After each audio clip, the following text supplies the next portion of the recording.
Olá, amigos. Este é o quadro A Vida em Pauta. Provocado pelos fariseus, Jesus resume a lei em amar a Deus sobre todas as coisas, é o principal mandamento.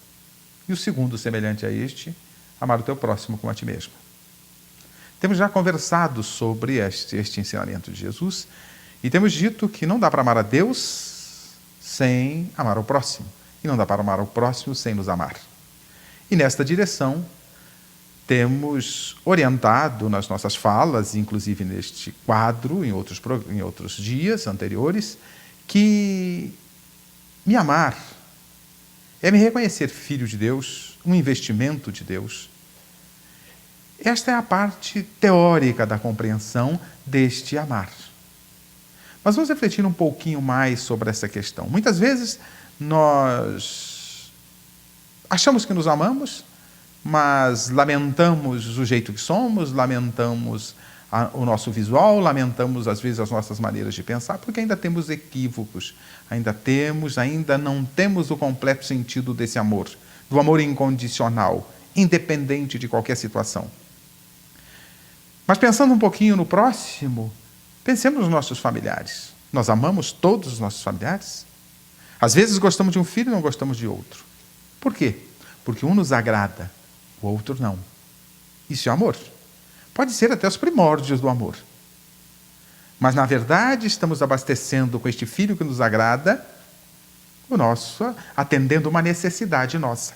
Muitas vezes, ou do egoísmo, ou então do orgulho, porque este filho massageia o nosso ego. Aquele que não o faz, nós não gostamos dele. Então, isto não é amor. Isto é um jogo de interesses para abastecer ou satisfazer o nosso egoísmo ou o nosso orgulho e toda a sua prole. Da mesma forma, com o vizinho, gostamos do vizinho da direita, mas não gostamos do vizinho da esquerda, ou vice-versa, ou da frente. Por quê? Porque um nos atende às necessidades, nos atende aquilo que gostamos, nos massageia o ego, nos agrada, nos trata com afeto, com carinho. O outro não o faz. Mas temos que amar a todos, é o convite de Jesus. Isso ocorre também na empresa, às vezes gostamos do chefe, não gostamos de outro, e assim por diante. Isto não é amor. Pode ser o início, começar por aí, mas amar efetivamente vai além disso. O amar que Jesus propõe independe de quem e daquilo que as pessoas fazem. Portanto, tem que estar dissociado dos nossos interesses. Amar como propõe Jesus tem que estar dissociado do nosso orgulho, do nosso egoísmo e ser incondicional. Jesus nos propõe o reino dos céus em que condições? O único caminho para o reino dos céus que propõe Jesus encontramos em Mateus, capítulo 25, versículos 31 a 46, onde Jesus sintetiza que o caminho dos céus, aqueles bem-aventurados que estarão no caminho dos céus, os benditos, são aqueles que praticaram a caridade. Quando tive fome, doente, preso, vocês devem lembrar desta passagem. Então, a caridade é o caminho para o reino dos céus. Mas aí temos que entender um pouquinho da caridade. Na pergunta 886 de O Livro dos Espíritos, Allan Kardec pergunta aos imortais: qual o verdadeiro sentido da palavra caridade, como a entendia Jesus? E os Espíritos respondem: benevolência para com todos, indulgência para com as imperfeições alheias e perdão das ofensas. Percebemos aí que temos desdobrada a caridade em 3 virtudes.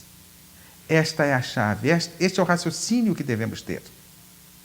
Para praticarmos o amor, para caminharmos na direção de Deus, para caminharmos na direção do amor incondicional, é conquistarmos virtudes. Temos que focar nesta conquista. Não dá para focar amar a Deus se eu não amo o meu próximo. Não dá para focar o meu próximo se eu não me amo. E para direcionar o meu amor a mim e ao próximo, eu tenho que conquistar virtudes. Paciência, tolerância, compreensão, indulgência, benevolência, como disse Jesus. Benevolência para com todos, indulgência para com as imperfeições alheias, perdão das ofensas. Aí temos 3 virtudes, para conosco e para com o próximo. Quando conquistamos isso, estamos amando a Deus também e amando o nosso próximo. É um processo gradativo. Então, amar começa pela conquista das virtudes. Temos que colocar em nosso dia a dia os valores. As virtudes são os valores do coração, os valores dos sentimentos.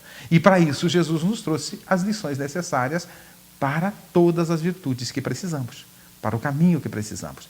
Então, precisamos fazer a conquista das virtudes. Isso já sabemos, porque o Evangelho de Jesus nos convida a isso. Já conhecemos o Evangelho de Jesus há 2000 anos. O que nos falta é o exercício.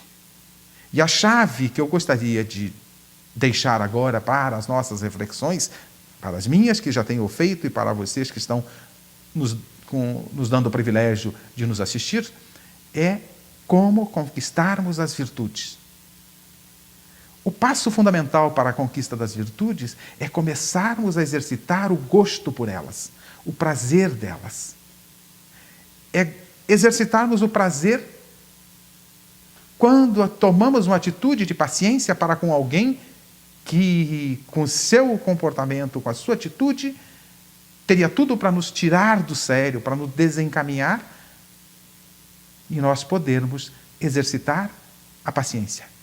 Com aquele vizinho que, de repente, não é muito amável, com aquele filho que, de repente, é um pouco difícil, nós exercitarmos a paciência com ele e sentirmos e buscarmos o prazer da paciência, o gosto da paciência. Caminharmos na direção de amar a virtude e paciência. Da mesma forma, a tolerância. Buscarmos, a cada momento que nos esforçamos para ser tolerantes, sentir o sabor, o prazer de ser tolerante. Como a gente, de repente, saboreia um alimento do nosso gosto e a gente busca aguçar o paladar daquele alimento e queremos mais. Exercitar o gosto, o prazer por uma virtude é cada vez querer mais. Então, buscarmos cada vez aproveitar melhor, sentir o gosto, o prazer, a alegria pela virtude exercida. Seja a paciência, seja a compreensão, seja a tolerância, sermos benévolos com as pessoas, independente delas. Você percebe que quando nós exercitamos a virtude e exercitamos estas virtudes, ela não depende do próximo? Ela depende exclusivamente de nós. Portanto, a ação no caminho do amor é um caminho que depende individualmente de cada um de nós.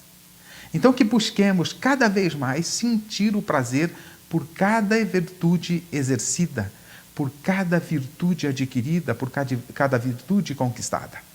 Que possamos, ao aproveitar as oportunidades que a vida nos oferece, e é por isso que vivemos em sociedade, é por isso que vivemos cercados de pessoas, somos seres gregários, precisamos uns dos outros. Já começamos na primeira célula da sociedade, que é no ambiente familiar, nascemos normalmente numa família, para que comecemos a exercitar ali o amor.